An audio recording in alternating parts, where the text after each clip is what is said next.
بسم اللہ الرحمن الرحیم۔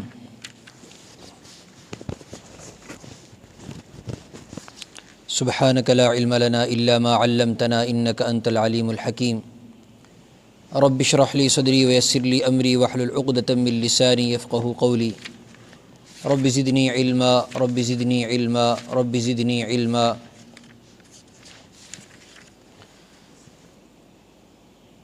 اعوذ باللہ من الشیطان الرجیم، بسم اللہ الرحمن الرحیم۔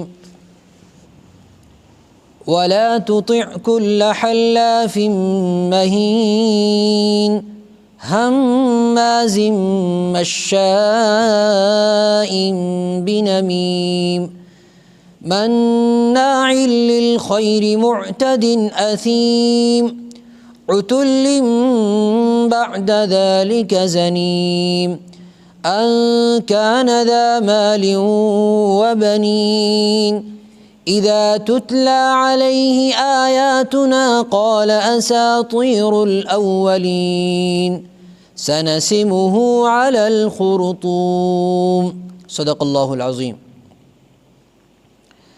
سورہ قلم ہم سن رہے تھے، جس میں ایک طرف رسول پاک صلی اللہ علیہ وسلم کی رسالت اور آپ کی دعوت کو دنیا والوں کے سامنے اس طریقے سے پیش کیا گیا کہ عقل مندی اگر کسی میں ہے اور اگر کوئی عقل مندی کے فیصلہ کرنا چاہتا ہے تو اسے اس بات کو سمجھ لینا چاہیے کہ رسول پاک صلی اللہ علیہ وسلم سے بڑھ کر کسی کے اخلاق نہیں، رسول پاک صلی اللہ علیہ وسلم کے پیش کردہ طریقوں سے بڑھ کر کسی کا طریقہ نہیں ہے۔ اگر کوئی عقل مندی کا فیصلہ کرے اور زندگی کے مقصد کو سمجھے تو پھر اسے صرف اور صرف رسول پاک صلی اللہ علیہ وسلم کے ان بلند اخلاق پر عمل کرنا چاہیے اور ان کے مطابق زندگی گزارنی چاہیے جن کے بلند ہونے کی گواہی خود اللہ تعالیٰ دیتے ہیں۔ اور اگر کوئی بے وقوفی کا فیصلہ کرے، اپنی عقل کا استعمال نہ کرے، دنیا میں آنے کے مقصد کو نہ سمجھے، تو پھر وہ ایسا بے وقوف ہے جسے خود اپنے راستے کا پتہ نہیں ہے کہ اس نے اپنی زندگی کے لیے کیا راستہ اختیار کیا ہے۔ ان ربک هو اعلم بمن ضل عن سبیلہ، اللہ ہی جانتا ہے کہ کون اپنے راستے سے بھٹک گیا ہے۔ وَهُوَ أَعْلَمُ بِالْمُهْتَدِينَ، اور وہی جانتا ہے کہ کون اس کے سیدھے راستے پر کھڑا ہے اور سیدھے راستے پر چل رہا ہے۔ پھر اس کے بعد آیت نمبر 8 کے اندر فرمایا کہ ایسے بے وقوف جو یہ بات نہیں سمجھ سکے کہ سچا راستہ کون سا ہے، زندگی کے مقصد کو پانے والا راستہ کون سا ہے، اللہ تک اور اپنی منزل تک پہنچانے والا راستہ کون سا ہے، ان کو قرآن نے کہا مکذبین، جھوٹا سمجھتے ہیں، ان باتوں کو، آخرت کی باتوں کو جھوٹا سمجھتے ہیں، رسول پاک صلی اللہ علیہ وسلم کے کیے گئے وعدوں اور بتائی گئی وعیدوں کو جھوٹا سمجھتے ہیں۔ مکذبین، فرمایا کہ وہ تو ہیں ہی بے وقوف جو اس کو جھوٹا سمجھتے ہیں، لہذا ان بے وقوفوں کے پیچھے نہ چلا جائے، ان کی زندگیوں کو فالو نہ کیا جائے۔ اگر کوئی ان کو فالو کرے گا، ان کی زندگی کے مطابق زندگی بنائے گا اور انہی راہوں پر چل پڑے گا جن راہوں پر وہ بے وقوف لوگ چل رہے ہیں، تو فرمایا وہ بھی انہی میں شمار ہوگا۔ لہذا فلا تطع المکذبین، اے قرآن پڑھنے والے ہرگز ایسے جھوٹے اور ایسے زندگی کے مقصد کو نہ سمجھنے والے احمق اور بے وقوف لوگوں کو فالو مت کرو، چاہے جائے کہ وہ کتنے زیادہ ہی کیوں نہ ہو، چاہے جائے کہ وہ کتنے ہی بڑی تعداد میں کیوں نہ ہو، اس لیے کہ صحیح راستے کو سمجھنے والے لوگ بہت کم ہوتے ہیں، آخرت کی فکر رکھنے والے لوگ بہت کم ہوتے ہیں۔ حالانکہ ان لوگوں کا مشن اور دعوت یہ ہے کہ ساری دنیا صحیح راستے کو چھوڑ کر ہمارے راستے پر آ جائے تاکہ دنیا والوں کو یہ پتہ ہی نہ چلے کہ سیدھا راستہ کون سا ہے، یعنی کہ وہ اس پر بھی جمہوریت چلاتے ہیں۔ وہ سمجھتے ہیں کہ اس راستے پر اگر جمہوریت ہے، اگر اس راستے پر جو ہے زیادہ لوگ چل رہے ہیں، اس کا مطلب یہ راستہ صحیح ہے، اور وہ جو راستہ ہے آخرت والا اس میں بہت تھوڑے سے لوگ ہیں، ان کے بھی انجام کا کچھ پتہ نہیں ہے۔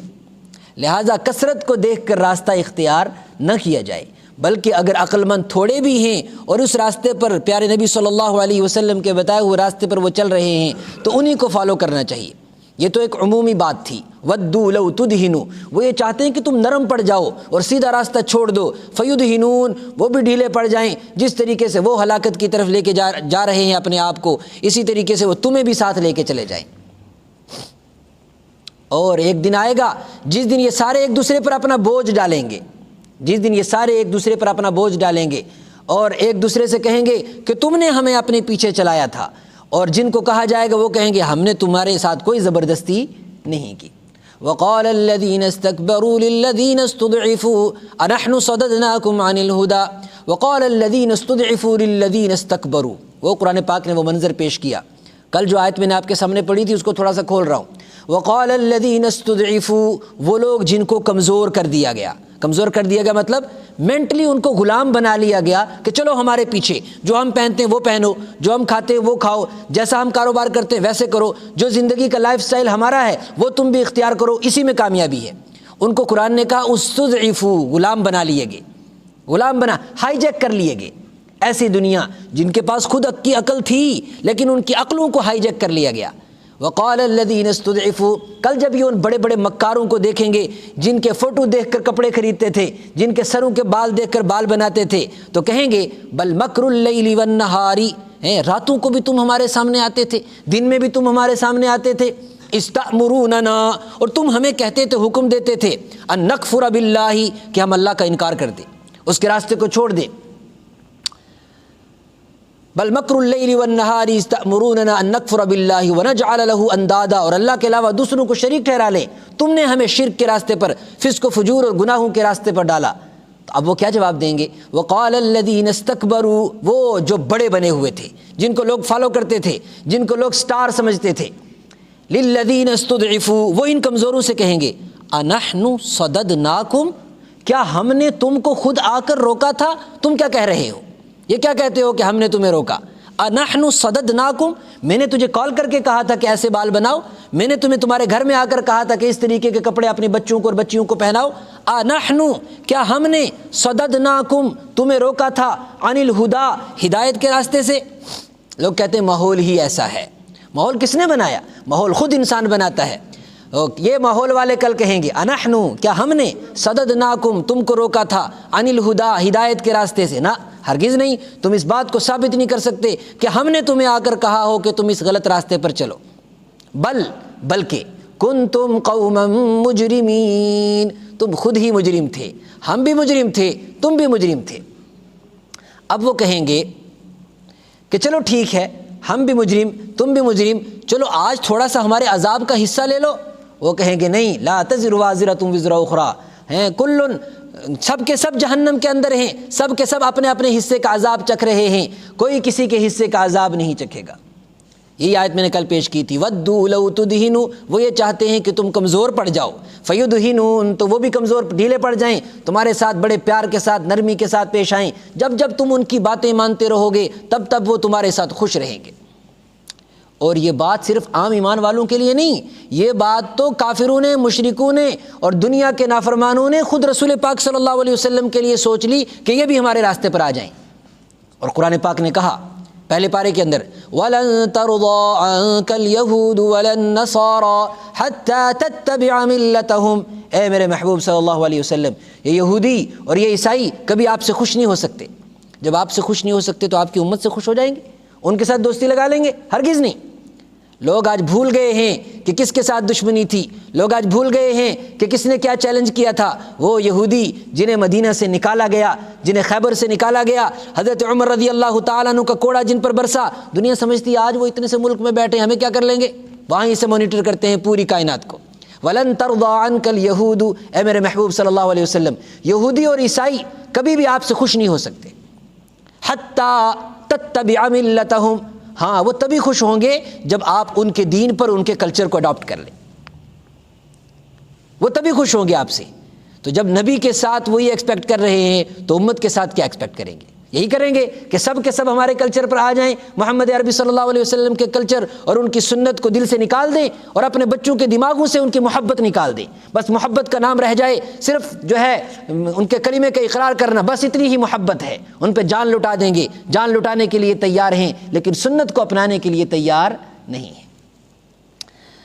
یہ کیسے لوگ ہیں؟ یہ تو عمومی بات تھی. اب جو 2-4 آیتیں ہم سنیں گے اس کے اندر خصوصی بات ہے، کچھ مخصوص صفتیں ہیں ایسے لوگوں کی جن کو فالو نہیں کرنا ہے، پھر چاہے وہ یہودی ہو، پھر چاہے وہ نصرانی ہو، پھر چاہے وہ ایمان کے بیس میں نظر آنے والا مسلمان ہی کیوں نہ ہو. اگر یہ صفتیں اس کے اندر ہیں تو اس کے پیچھے نہیں چلنا ہے. لیکن یہاں پر جو یہ آیتیں اتری، بعض مفسرین کے نزدیک یہ مخصوص ایک آدمی کے بارے میں اتری، لیکن اس کا نام قرآن نے نہیں لیا، اس لیے کہ اس جیسے ہزاروں دنیا میں رہتے ہیں. رسول پاک صلی اللہ علیہ وسلم کے زمانے میں آپ کا ایک بڑا دشمن ہے، اس کا نام ہے ولید بن مغیرہ. ولید بن مغیرہ، خالد بن ولید رضی اللہ تعالی عنہ، جن کو اسلام میں لقب دیا گیا اللہ کی طرف سے سیف من سیوف اللہ، اللہ کی تلواروں میں سے ایک تلوار. خیر ان کی ایک اپنی تاریخ ہے حضرت خالد بن ولید رضی اللہ تعالی عنہ کی. ان کا ابتدائی زمانہ جو گزرا ہے وہ اسلام کے مقابلے میں گزرا ہے اور بڑی شدت کے ساتھ، بڑے صحابہ ان کے ہاتھوں شہید ہوئے. لیکن پھر جو انتہائی زمانہ ان کا آیا ہے، اسلام نے ان کی وہ فتوحات دیکھی ہیں کہ صحابہ کرام میں سے جو بڑے تھے وہ یہ چاہنے لگے کہ اب یہ آگے نہ آئیں تاکہ لوگوں کا ایمان متزلزل نہ ہو جائے. حضرت عمر رضی اللہ تعالیٰ عنہ نے فیصلہ کیا حضرت خالد کو، جب وہ اپنے لیڈرشپ کے پیک پر تھے، اس وقت حضرت ابو عبیدہ بن الجراح رضی اللہ تعالیٰ عنہ کو وہاں کا گورنر اور جہاں کمانڈر ان چیف بنایا، اور حضرت بلال جو ایک غلام تھے جنہیں آزاد کیا اور بھیجا، جاؤ جا کے خالد کو معزول کرو اور میرا حکم دو کہ آج کے بعد تم کمانڈر ان چیف نہیں ہو، تمہاری جگہ ابو عبیدہ بن الجراح کمانڈر ان چیف ہے. حالانکہ وہ وقت ایسا تھا، جنگ یرموک جو اسلام کی ایک بڑی جنگ ہے، اس وقت کا زمانہ آ چکا تھا، اور اس وقت خالد بن ولید رضی اللہ تعالیٰ عنہ کی لیڈرشپ بہت زیادہ ریکوائرڈ تھی. لیکن اس کے باوجود وہ ان کے اندر ایسا دینی جذبہ اور ایسا دینی جذبہ تھا اور ایسا اللہ کے دین پر مر مٹنے کا جذبہ تھا، وہ کہنے لگے کہ ابو عبیدہ کی لیڈرشپ کے نیچے میں ایک سپاہی کے طور پر لڑوں گا. یہ خالد بن ولید، ان کا باپ تھا ولید بن مغیرہ. یہ میں نے ان کا تذکرہ اس لیے کیا کہ آگے کچھ ایسی باتیں آ رہی ہیں ولید بن مغیرہ کے تعلق سے کہ ان کو اللہ نے کیسے بیٹے دیے تھے. ان میں سے پھر ان کو حضرت خالد بن ولید رضی اللہ تعالیٰ عنہ کو ایمان نصیب ہوا اور اسلام نے فتوحات دیکھی ان کے ہاتھوں پر. اور میں نے اس لیے بھی تذکرہ کیا کہ اس کمانڈر ان چیف کو اور ان کی صلاحیتوں کو اور ان کے تاریخی کارناموں کو مومن نوجوان جانتا ہی نہیں ہے، بھول گیا کون تھے خالد بن ولید.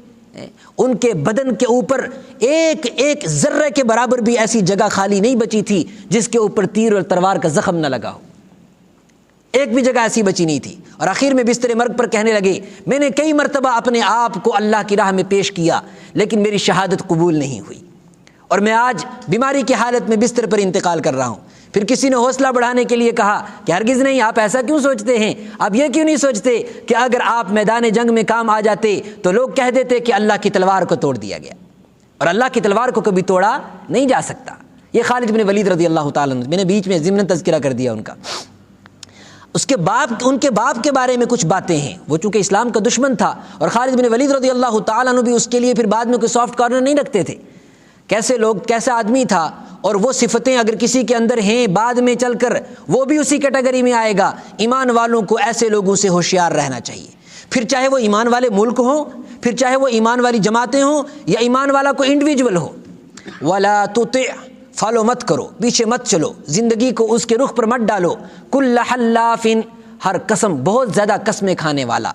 وہ انسان جو بہت قسمیں کھاتا ہے، یعنی قسمیں کیوں کھاتا ہے؟ جھوٹ کے اوپر یقین دلانے کے لیے، جھوٹ کے اوپر یقین دلانے کے لیے قسمیں کھاتا ہے. اس کا مطلب سمجھنے کی ضرورت ہے. ایک تو مطلب یہ ہے کہ چھوٹی چھوٹی باتوں پر قسمیں کھاتا ہے، اور ایک مطلب یہ ہے کہ بڑی ڈیل کرتا ہے لیکن اس کے بعد اس ڈیل پر یقین دلانے کے لیے قسمیں کھاتا ہے، وعدے کرتا ہے یہ کرو گے تو یہ ملے گا، یہ کرو گے تو یہ ملے گا. بڑی بڑی قسمیں کھا کر اپنی باتوں کا یقین دلاتا ہے. جھوٹا ہے لیکن اللہ کی نظر میں، اور حقیقت میں اس کے اندر کچھ اور پلان ہے. حلاف، قرآن نے کہا قسمیں کھاتا ہے. قسمیں کھانے کی کیوں ضرورت پڑتی ہے؟ دوسری صفت مہین، اس لیے کہ گھٹیا ہے، ذلیل ہے. اللہ کی نظر میں اس کی کوئی قیمت نہیں، انسانوں کی نظر میں بھی اس کی کوئی قیمت نہیں. دنیا جانتی ہے کہ مکار ہے، دنیا جانتی ہے کہ اس کے اندر فریب ہی فریب ہے، دنیا جانتی ہے کہ اس کے بتائے ہوئے طریقے کے اندر فریب ہے، لیکن اس طریقے سے وہ پریزنٹ کرتا ہے اپنے اس پورے سسٹم کو، قسمیں کھا کھا کر یقین دلاتا ہے کہ بس اس کو اختیار کرو، تمہارے لیے دنیا میں بھی کامیابی، آخرت میں بھی کامیابی. وَلَا تُطِعْ، ہرگز پیچھے مت چلو، کُلَّ حَلَّافٍ، بہت زیادہ قسمیں کھانے والے، مہین اور ذلیل انسان کے. مثال لے لو ایک چھوٹی سی، اس بات کو سمجھنے کے لیے ایگزامپل سے بات سمجھ میں آتی ہے. مثال کے طور پر سود ہے. یا سود کا کوئی کاروبار ہے یا سود سے جڑتا ہوا کوئی بھی کام ہے یا جوا ہے، اس کی بہت ساری شکلیں آج ہیں۔ تو آج جو موٹیویٹر اسپیکر آتے ہیں نا، وہ موٹیویٹ کرنے کے لیے لوگوں کو نیٹ ورک مارکیٹنگ کے اندر، تو وہ آتے ہیں، وہ اس طریقے سے سودی کاروبار کو قسمیں کھا کر پیش کرتے ہیں، بس ساری دنیا کا نفع تمہارا تو اسی میں رکھا ہوا ہے۔ اس کو کہتے ہیں وَلَا تُطِعْ كُلَّ حَلَّافٍ مَهِينٍ، وہ ذلیل انسان جسے خود پتہ نہیں کہ اس کی بنیادیں کیا ہیں، وہ انسانوں کو بگاڑنے میں اور انسانوں کی معیشت کے نظام کو تباہ کرنے میں اور اللہ کی نافرمانیوں کو عروج پر پہنچانے میں لگا ہوا ہے، جھوٹا ہے وہ۔ ایسے ہی بیچ میں بات یاد آ گئی، آج کل کمپنیاں کیا کرتی ہیں، ایک باضابطہ ایک استفتاء لکھتی ہیں، فتویٰ لکھتی ہیں، مفتیوں سے فتویٰ لکھاتی ہیں، بڑے بڑے دارالعلوموں سے فتویٰ لکھاتی ہیں، اس کے اوپر جو اپنے بزنس کی صورتحال لکھتی ہیں، مفتی اس کو پڑھ کے نیچے فتویٰ دے دیتا ہے، اس کو پڑھ کے نیچے فتویٰ دے دیتا ہے۔ ظاہر سی بات ہے، مفتی کا تو کام یہ ہے کہ جیسا سوال ہوگا ویسا جواب دے گا، لیکن پریکٹیکل گراؤنڈ کے اندر وہ مسائل ویسے نہیں ہوتے جیسے کہ اس نے اس استفتاء کے اندر لکھے ہوئے ہوتے ہیں۔ پھر جب اس کو پہلے بات تو ایمان والے کو پتہ ہی نہیں آج سود کا نظام ہے کیا، تو اگر کوئی پوچھنا بھی چاہے پھر وہ اس کو فتوی، دیکھو جی یہ تو دین کی باتیں ہیں، یہ بھی کچھ دن 2-3 دن پہلے ہی واقعہ ہے، اس لیے ذہن میں آ گیا، یہ جو دین، یہ تو علماء کرام نے اس کو جائز قرار دیا ہے۔ نہیں، بالکل نہیں، اللہ کی قسم ہرگز ایسی بات نہیں ہے۔ وَلَا تُطِعْ كُلَّ حَلَّافٍ مَهِينٍ، قسمیں کھانے والے ذلیل انسانوں کے پیچھے مت چلو۔ ایک اور صفت، ہمازن، جو عیب لگاتا ہے، یہ الگ صفت ہے، ہو سکتا ہے کسی کے اندر یہ ساری صفتیں ہوں، ہو سکتا ہے کسی کے اندر ان میں سے کچھ ہوں۔ ہمازن، ان لوگوں کے پیچھے مت چلو جو عیب لگاتے ہیں۔ کیا عیب لگاتے ہیں؟ مطلب ہر ایک کے اندر عیب نکالتے ہیں، ہر ایک کے اندر نقص تلاش کرتے ہیں، ہر ایک کے اندر اس کا جرم تلاش کرتے ہیں، خود کیا کرتے ہیں اس کی ان کو کوئی پرواہ نہیں ہوتی، لیکن ہر ایک انسان کی ایک ایکٹیویٹی کو نوٹ کرتے ہیں، فلانا یہ کر رہا ہے، فلانا یہ کر رہا ہے، فلانا یہ کر رہا ہے، خود اس کے ملک کے اندر کیا ہو رہا ہے اس کو اس کی پرواہ نہیں ہے۔ یہ میں اوپر کی سطح کی بات بھی کر رہا ہوں، کسی کا اگر ملک بھی ہے، اپنے ملک کے اندر پاورٹی کا کیا حال ہے، اپنے ملک کے اندر جو ہے جو غربت کس نتیجے پر پہنچی ہے، فاقہ کس نتیجے پر پہنچا ہے، معیشت کا کیا حال ہے، اس کو اس سے کوئی لینا دینا نہیں ہے۔ وہ کیا کرتا ہے، فلانا ملک ایسا کیوں کر رہا ہے، فلانے ملک میں یہ کیوں ہو رہا ہے، فلانے ملک میں یہ کیوں ہو رہا ہے۔ یہ میں اوپر کی سطح کی بات کر رہا ہوں، اور انڈیویجول تو ایسا ہوتا ہی ہے۔ ہمازن، عیب لگانے والوں کے پیچھے مت چلو جو ہر ایک کے اندر عیب تلاش کرتے ہیں، ہر ایک کی کمزوریوں پر دور سے بیٹھ کے بات کرتے ہیں، اپنے عیب کا پتہ نہیں ہے، اپنے اندر کیا چل رہا ہے اس کی کوئی خبر نہیں ہے۔ اور کیا کرتے ہیں، مشاء بنمیم، مشاء بنمیم، مشاء کہتے ہیں جو بہت زیادہ روٹیٹ ہوتا ہو، بہت زیادہ چلتا ہو۔ مشاء یمشی کا معنی ہوتا ہے چلنا، مشاء جو بہت چلتے ہیں، بنمیم چگلیوں کو لے کر چلتے ہیں، چگلی کرنے کے لیے ملکوں کا سفر کرتے ہیں، چگلی کرنے کے لیے ملکوں کا سفر کرتے ہیں۔ کس کو چگلی، ہم کس کو کہتے ہیں، ہم یہاں بیٹھے ہیں، کسی نے کسی کی بات بتائی، ہم صرف اسی کو چگلی سمجھتے ہیں۔ چگلیاں اس سے بھی بڑی بڑی ہوتی ہیں، کچھ ملکوں کی چگلیاں ہوتی ہیں، کچھ جماعتوں کی چگلیاں ہوتی ہیں، کچھ آئیڈیاز کی چگلیاں ہوتی ہیں، یہ سب چگلی کے اندر شامل ہے۔ اور قرآن پاک نے کہا چھوٹی موٹی چگلی نہیں، مشاء بنمیم، وہ بڑی بڑی ایسی چگلیاں لگاتے ہیں جس سے انسانوں کی جماعتوں کی جماعتیں آپس میں لڑ پڑتی ہیں، ملک کے ملک آپس میں لڑ پڑتے ہیں۔ مشاء بنمیم، بہت زیادہ چگلیاں لگانے والا ہے۔ اس کے بعد 2-3 آیتیں ہیں، اگر سارا کریں گے تو لمبا ہو جائے گا، اور مکمل کریں گے تو پھر پوری بات ہو نہیں پائے گی۔ آج اتنا ہی رکھتے ہیں، 2-3 صفتیں اور ہیں انشاءاللہ وہ کل سنیں گے۔ اللہ تبارک و تعالی ہمیں قرآن پاک کو سمجھنے کی توفیق عطا فرمائے۔